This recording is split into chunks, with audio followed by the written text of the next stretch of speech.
Welcome to Not Another Greek History Podcast, the podcast that aims to be exactly what it says.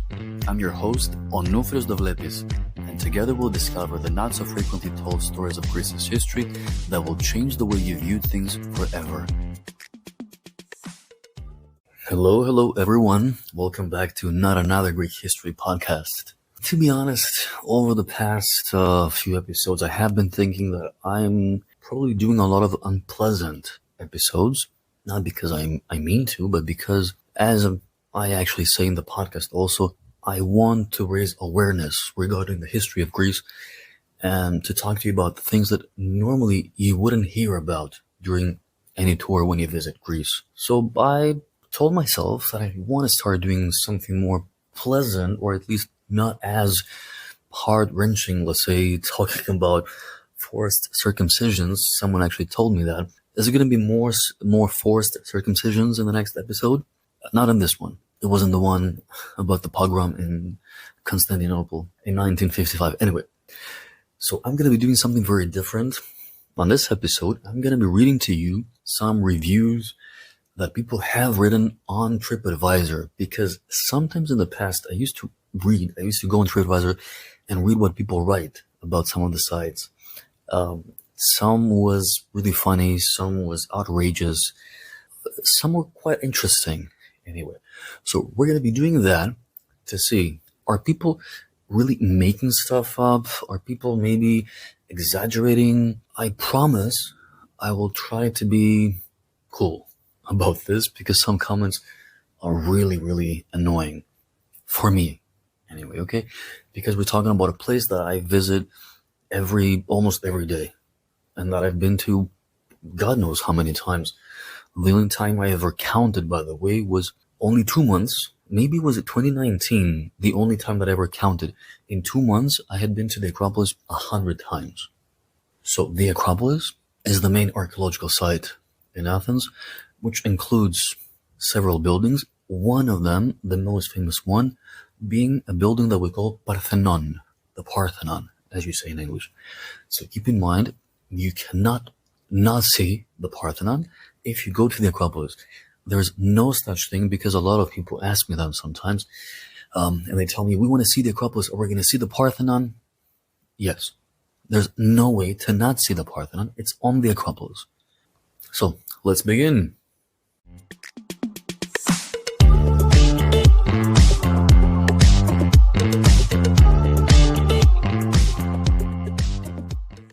First of all, there are separate entries for the Parthenon and for the Acropolis, which means people are writing, for some reason, they have accepted this on TripAdvisor, for the buildings that are part of the same site to have separate entries. So we're not going to be reading Acropolis comments, because many of them have to do with tickets and stuff like that. And I think that's not really what I want to focus on. Just so you know, to get this out of the way, the tickets for the Acropolis are timed. There's a specific time slot that you need to book. You don't just buy a ticket for whatever time and you show up whenever you feel like it. Because people, of course, complain a lot in the past that there was no control of the number of people going in every hour. Now we have it.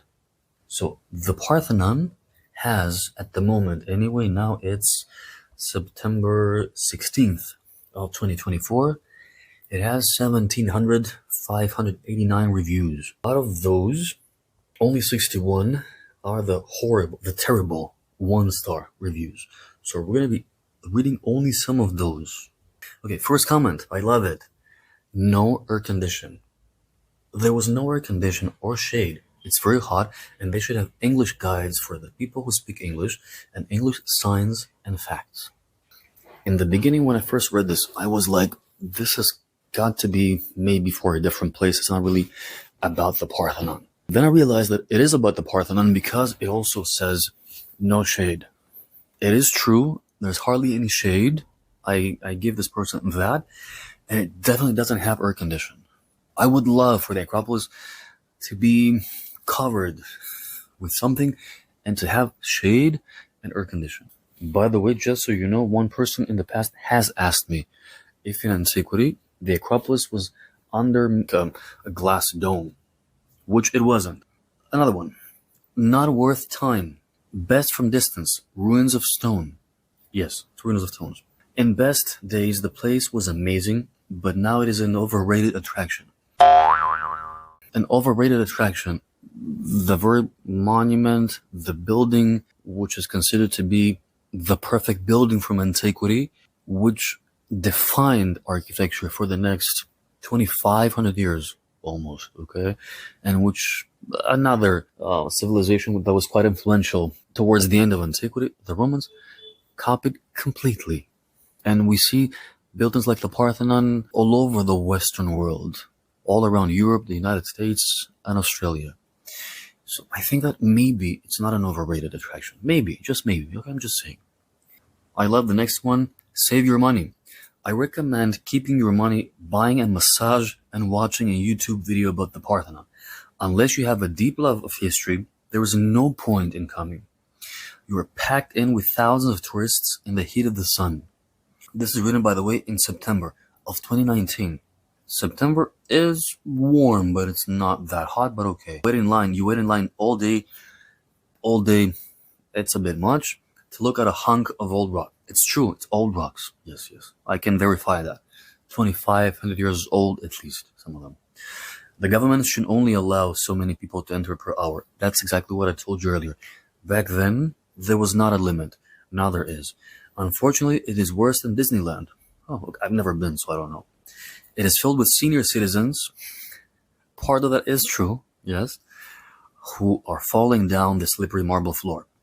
That used to be true quite a lot as well, to be honest. I can verify that. I've seen, unfortunately, bones coming out of legs. Just imagine that, or don't imagine that anyway. All that money coming in, and they don't even have guardrails. Since 2019, actually it was the next year, I think it was 2020 or maybe 2021, the latest, they made a paved path which covers most of the Acropolis, which means now it's very accessible even for people in wheelchairs. And it's much, much easier to walk. You do not just walk on the limestone of the Acropolis, which was quite slippery. On many parts, though, you do, because many parts could not be paved. Many parts couldn't have a guardrail, as it says over here. People tend to forget that the Acropolis is an ancient fortress. It is not supposed to be easy and accessible. Okay, people tend to forget about that. It is not Disneyland, as the comment says here, and it couldn't possibly be worse than Disneyland. Or maybe it could be, I don't know. Next one. Sadly, the Parthenon is another tourist trap, the title says. And let's dive into that. It's a real pity that such an important monument is now just another way to rip tourists off their money. Wow, okay. Expect flocks of people only interested in taking selfies. Okay, that's not the monument's fault. For 20 euros, you expect a much more engaging site with plenty of information, but there are only a few signs in Greek and English with irrelevant information. There are signs in Greek and English, which is not enough. I'm surprised Greek is even mentioned in this comment. The place is in Greece. The Greeks made it. At least it's in their mother language of the people that actually made it. Okay? And it's in Greece. So it should be in Greek as well. So Greek should not be mentioned in this whole thing. English is the international language. So obviously, yes. Should there be another language? Let's see where this is going.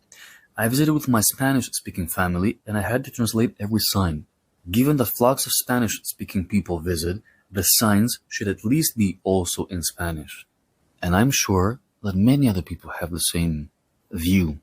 That so many people come from Italy, it should also be in Italian. So many people come from Germany, it should also be in German. So many French-speaking people live around the world, it should also be in French.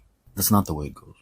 Even after reading the small print of the signs with complicated architectural explanations, you leave the site without knowing the importance of the Acropolis for the ancient Greeks and without knowing why it is such an important symbol of European and Western culture. I'm surprised that you don't get that, because the person who wrote this is actually mentioning that the Acropolis is an important symbol of European and Western culture. Museums and archaeological sites should be places for learning and educating, not Instagram spots where to get the best picture with the most hashtags and likes. That is not the monument's fault, again. The management of the site does not provide the tools for that learning experience, which is expected for 20 euros. Don't do it. You're better off taking pictures from outside. That's another comment now, okay? Inside, it's a construction site. Winter, it's 10 euros. Don't waste 20 euros in the summer. Okay.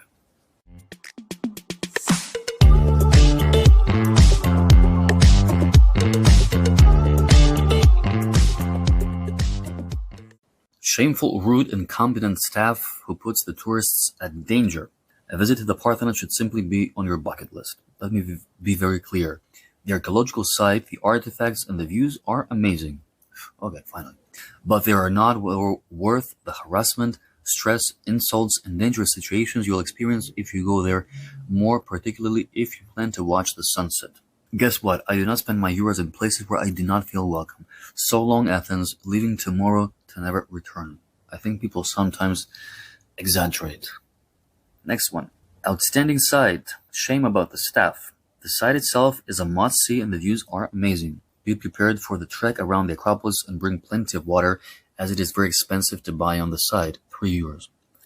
Okay, let me stop you there, because what this person is mentioning, and where they made some mistake over here, let's say, that they bought water from outside the Acropolis. Outside the Acropolis, they don't actually sell water. 3 euros for a bottle of water in Greece doesn't exist. They're talking about sparkling water. Otherwise, the normal mineral water costs 50 cents, and that is by law. The site has vending machines right after you pass the entrance. There's another vending machine next to the Parthenon. There's a water fountain close to the Parthenon. There's a vending machine at the exit as well, and it's only 50 cents. So in this case, for some reason, they missed that. They obviously really wanted to buy water. They were outside the Acropolis, and they just fell for that, and they bought sparkling water. Most uncivilized tourist attraction I've ever seen is the other one from 2018. That's another long one. People are really in the mood to write a lot. And imagine I'm the one who's the writer. Considering the mass amounts of people who visit the attraction every year, I was frankly disgusted by the lack of employees inside the facilities and the lack of organization. Every bit of it was dangerously overcrowded, and no one really had any direction from officials or personnel anywhere. That is true. In the past, it really was very, very crowded. From the time I entered the front gates at the bottom of the hill to the time I reached the top, I saw one employee the whole way. That's really weird, because there's several employees, not just a couple, there's several people working at the Acropolis. I can tell you we saw a young girl having a seizure at the top of the hill today as you entered the Parthenon, and there were no officials anywhere.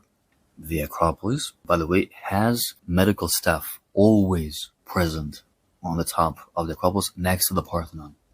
We walked the site after battling awful lines everywhere. It is true, in the past, the line to get out could be half-hour long. And on our way out, there was still a bottleneck of people trying to exit, stepping over this poor girl on the ground.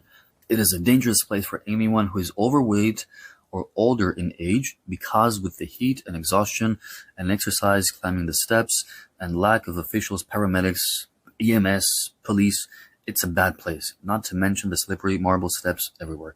It wasn't much to see either. Okay, let me stop you, girlfriend. Up to the moment when you talked about officials, paramedics, and so on, back then, there was not a lot of that for sure. But it wasn't much to see either. Come on. Like, seriously, what do people expect to see when they go to an archaeological site? And that's another thing. That's why I think there's a reason to hire a guide. The signs do explain a lot of things, but it's another thing to have a person that really knows the history of the place and can explain to you why so many of those buildings are badly damaged, and how many people have done their absolute best and worst to destroy these places. Because I think if people really knew that, they would appreciate the history of the place, and they would feel bad for the way the buildings are nowadays, not feel frustrated that there wasn't more to see. I honestly wouldn't recommend, the comment says, and it finishes, anyone with any type of health concern or over the age of 65 to even consider going here. The Acropolis has an elevator also for people that would have mainly some disability, people in wheelchairs, obviously. But even if you're, let's say, just old and maybe having difficulty walking, they might allow you to use the elevator. Okay, I'm saying might. It's not certain. It's not for sure. When the guys go to the person who is responsible for the elevator, and we say I have an old lady, for example, that can't really walk easily, most of the times, if it works, because it doesn't always work, so that is something to consider, they would let them use the elevator. It's not impossible if you're old to go to the Acropolis. But keep in mind, this comment is written in June. June is a hot month for Athens. It's not July, it's not August, but it's still hot. Rude staff, another one says. Staff inside is aggressive when they need to tell you not to take photos. They almost hit us, shouted at us, horrible experience. They almost hit us. Okay, I think that's a bit much. Rude staff, okay, I get it. I've seen it. I'm not gonna try to sugarcoat this one. I've seen that a lot of times. I even had heard a guard in the past call tourists monkeys because they were jumping when they were taking photos, which, by the way, is not allowed for safety reasons. And also, when you take photos, the poses that you do, like the way you pose when you take a photo, has to be something simple. They don't want people doing gymnastics, for example. They don't want people jumping.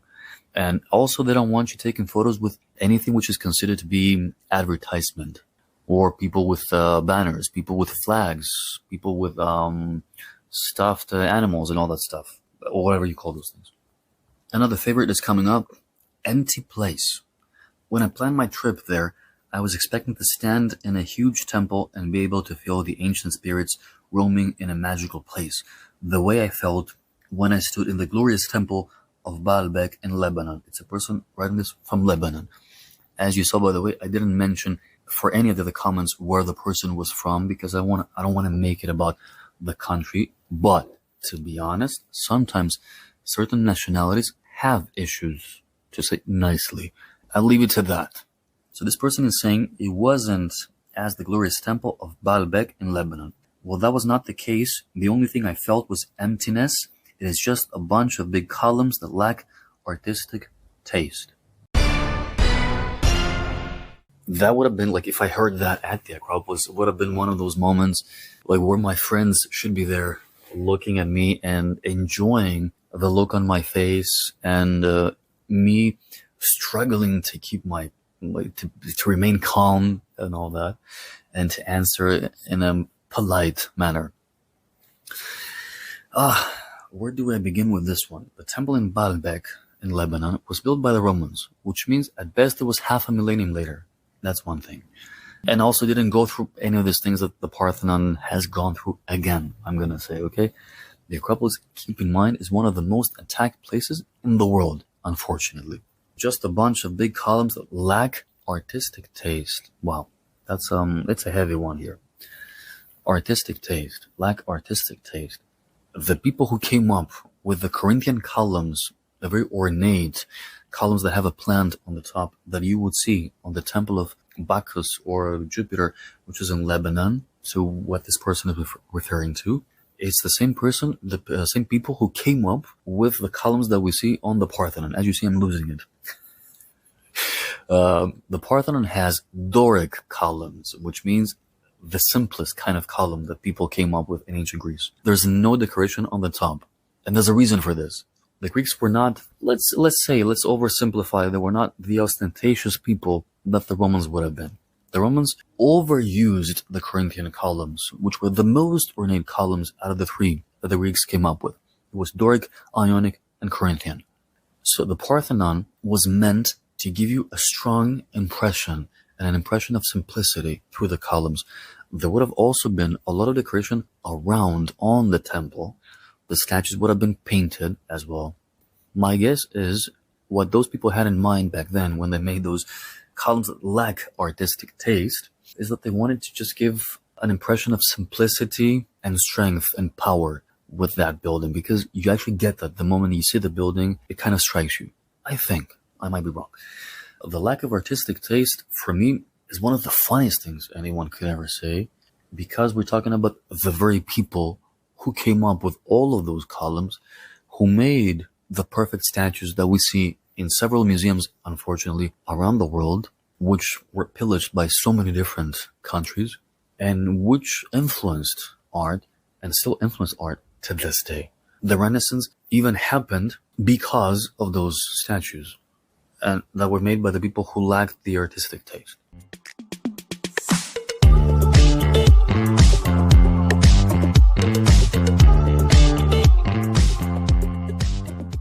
A few more and we're done. Theft and robbery for the price you pay at the entrance. A complete shame. Everything is abandoned and preservation does not exist. Capital letters, by the way, does not exist. I highly recommend to skip the visit. See the shameful state of this landmark in the attached photos. In the attached photos, by the way, it's obvious that there's scaffolding on the Parthenon, that there are cranes working, and that there is preservation being done. They're restoring the Parthenon. Again, I'm going to say you need to know the history of this place, because it's not just the things are destroyed and it's in a shameful state and so on. That is because other people caused that. I think maybe that should be addressed to the Italians, to the Turks, and so on, because they were responsible for all of this, the British. But as I told you, preservation does exist. I see it every single day. People complain, most people complain that it's there, that they see cranes and that they see scaffolding, not that they don't see preservation. As you would expect, says the next one, decent views, monolithic structures. I have to say this is the one that kind of also surprised me a lot, and you'll see why. Beautiful location, as you would expect, great to actually visit, not much coverage from the sun, so be prepared, nice to not be hassled by guides, etc. A walk up from Hadrian's Library is nice. But it says monolithic structures. Being Greek, I know that monolithic means one stone, which means like a column that would have been made from one block of marble, which is the exact opposite of what you see on the Acropolis, that all the columns are made from several pieces of marble, which the ancient people stacked one on top of the other by using wooden pegs inside, and every column practically worked like the spinal cord of the human body. And that was exactly the point for the columns, to be able to shake a little bit when there's an earthquake, because we have too many in Greece. It's not monolithic structures. Monolithic are the columns that you would see in Egypt, for example, made from one piece of granite, for example, that they used. Next one, and we'll finish with this one.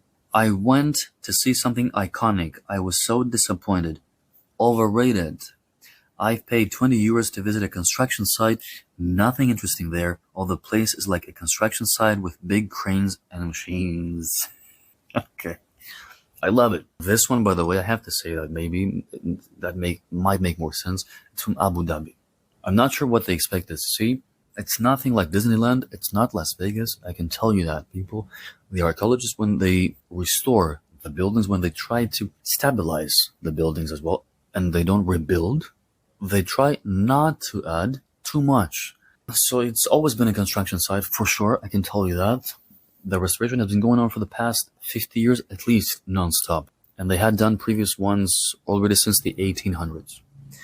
But again, I'm going to say the Acropolis has gone through a lot of attacks. Romans have been there, Scandinavian tribes, Germanic tribes, the Heruli, Slavic people, then the Crusaders, then we have the Turks, then we have the Italians, then the Turks come back again, and then we have the British. And then we have World War II. So obviously, some of those attacks, and let's say even add the earthquakes, which I really doubt did much damage to the Parthenon specifically, but okay, let's even add that to the whole thing, plus the age of this place, because it's much older than stuff made by the Romans. For example, a lot of things that you see made by the Romans would date from the 1st, 2nd, 3rd century AD. The Parthenon, in some cases, would be 500, 600, 700 years before what you see made by the Romans. So obviously, it has to be in a different condition. But also, it has to do with the way the building was made, because the building was made to be flexible. The Parthenon was made to be flexible. It wasn't made like a pyramid, which is a solid building, and you don't just tear it down if you hit it with cannons. The Parthenon was hit with cannons at some point, and it was blown up. So before people start talking about cranes and scaffolding and stuff like this, I think at least you need to know what happened to the building. some places have really gone through a lot of stuff that has been caused, to be honest, by some of the countries of the people that have written the comments. So this was supposed to be my less unpleasant episode, not least, my kind of less unpleasant episode, kind of lighter. I hope it was, and I hope I told you some useful, practical things when you visit the Acropolis. By the way, just so you know, I don't usually talk like this, as you might have seen from the other episodes as well, but it's almost 11 right now in Greece. I have worked today. I'm kind of losing it. Actually, I feel it when I'm tired. I can speak English worse than normal. It's not my native language anyway, so sometimes I struggle when I speak. But anyway, I hope this has been useful. I hope you come back for more episodes. Thank you for listening. If you enjoyed today's episode, don't forget to subscribe, rate, and share. Until next time, this is Onoufiros Dovletis signing off from Not Another Greek History Podcast.